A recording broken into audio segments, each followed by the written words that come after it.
Salam persaudaraan. Kadang-kadang saya yang saya muliakan dan selalu saya mengatakan saya muliakan. Semoga kadang-kadangku dalam lindungan Tuhan Yang Maha Kuasa Allah Subhanahu wa Ta'ala. Untuk kali ini Mbak Surat akan melanjutkan pengertian daripada jurus 4. Nah tadi atau kemarin saya sudah menyampaikan sedikit pengertian jurus 3 bahwa harapan Mbak Surat kadang-kadang saya adik-adik ya harus bisa membedakan di antaranya kepala dan lutut. Karena kalau kita bisa membedakan di antara kepala dan lutut, berarti kita selalu berpikir dan berpikir, dan sehingga sampai ke tempat setia hati, yaitu rasa.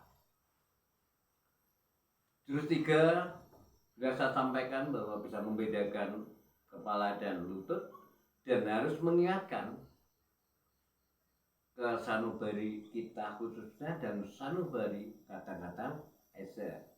Karena hati nurani kita selalu mengatakan hal baik. Akan tetapi hati ini kadang-kadang kalah dengan pemikiran, karena pemikiran dikuasai oleh hawa nafsu. Nah, kata-kata esa yang saya banggakan, setelah sedikit banyaknya kita menguasai atau memiliki jurus 3, dilanjutkan kita diajarkan atau harus bisa memiliki jurus 4. Kenapa jurus 4? Ada gerakan yang rendah, artinya kadang-kadang esa harus mempunyai sifat rendah diri. Akan tetapi kalau kita sudah ngalah, sudah rendah diri, kok kita tetap diserang atau kita disakiti orang lain, ya kita harus membela diri dan kita maju, harus menggerakkan tangan ke arah kemaluan. Arti kemaluan, sesuatu yang memalukan harus kita tinggalkan dan harus disampaikan terhadap kadang-kadang esa.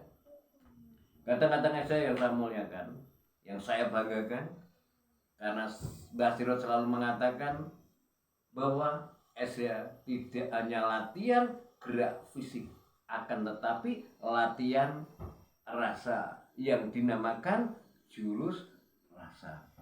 Insya Allah kalau gerakan fisik didasari dengan rasa, penuh keyakinan terhadap Sang Pencipta, karena segala sesuatu tanpa pertolongan Allah Subhanahu wa Ta'ala kita tidak akan bisa apa-apa. Maka itu yang disebut atau yang dinamakan kita harus belajar berbudi luhur, tahu benar dan salah. Apakah latihan fisik hanya sekedar hitungan 1, 2, dan 3? Bukan. Akan ada lanjutan, karena kekompakan pernafasan yang dinamakan kebatinan dan fisik itu harus kompak, harus menyatu. Kalau hati, pikiran, dan anggota tubuh bisa menyatu, insya Allah kita akan mampu mengatasi segala permasalahan yang ada di dunia. Karena kita hidup di dunia itu selalu menghadapi permasalahan. Tugas kita harus bisa menyelesaikan masalah, walaupun sekecil masalah. Maka dari itu dari senior saya pernah mengatakan, orang yang paling bahagia adalah manusia yang bisa menjalankan tugasnya walaupun sekecil apapun tugas kita. Maka itu cara bahasa keyakinan Islam, itulah yang dinamakan syukur, matur nuwun, karena kita bisa mendapatkan pengertian, bisa menyelesaikan segala masalah. Kadang-kadang esa, harapan Mbak Sirot khususnya adik-adik saya, mari kita mengkaji, menggali untuk pengertian-pengertian esa yang sebenarnya. Karena esa tidak hanya kita berkelahi lewat fisik, kita harus selalu bisa membela diri, karena namanya bela diri. Harus bisa membela diri secara fisik maupun secara batin. Maka itu ada perkataan ngalah, ngalih, ngamuk. Akan tetapi begini pengertian Mbak Sirot, Ngalah artinya bisa menerima sesuatu kebaikan dari saudara kita atau orang lain. Itu namanya ngalah. Ngalih bagaimana?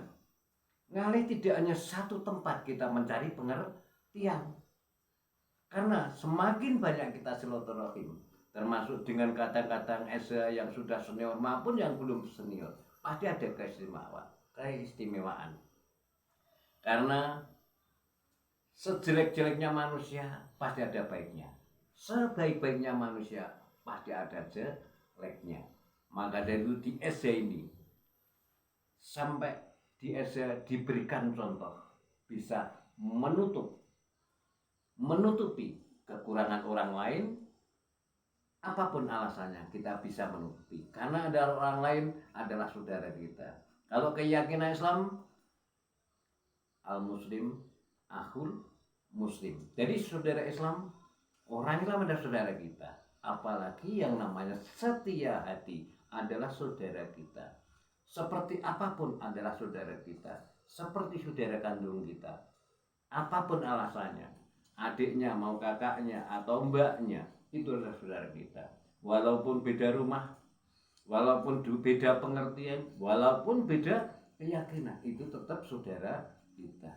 Kalau kita bisa berbuat baik, bisa guyup rukun, itulah yang dinamakan saudara. Saudara harus punya prinsip, tidak hanya sekedar mengatakan itu kurang, itu lebih. Tapi bagaimana yang kurang bisa ada kelebihan. Maka dari itu antar muda, setengah muda atau setengah tua dan tua itu ada perbedaan. Kalau yang tua itu harus sayang dengan yang muda, diwujudkan dalam ucapan, diwujudkan dalam perilaku. Inilah salah satu tujuan. Semoga aja tujuan persaudaraan setiati atau setiati sesuai dengan keinginan Ki Ngabdi Surodi Wiryo. Karena apa? Ki Ngabdi Surodi Wiryo itu adalah mengharapkan kadang-kadang Esa mempunyai jiwa setia hati, wabil khusus terhadap kadang Esa, wabil umum terhadap masyarakat semuanya. Kadang-kadang Esa yang saya banggakan, mungkin Mas Sirot malam ini atau waktu ini hanya sedikit menyampaikan, semoga bermanfaat punya pada diri saya sendiri maupun terhadap kadang-kadang Esa. Kurang lebihnya saya mohon maaf. Akhirnya salam persaudaraan.